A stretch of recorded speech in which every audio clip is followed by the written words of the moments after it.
तो WhatsApp guys, मेरे YouTube channel में आपका स्वागत है।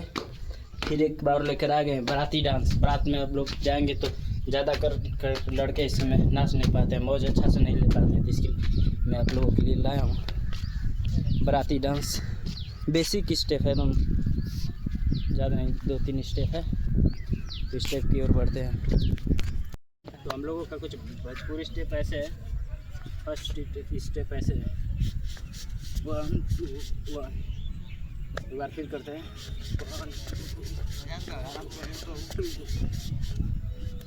इस तरह अगर हो जाएगा तो साइड साइड में एक बार करना है।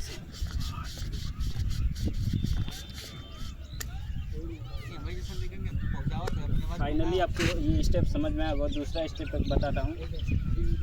आपको पैर ऐसे कर लेना है, ऐसे एक, और इसको हैंड को ऐसे कर लेना है और ऐसे ऐसे करना है।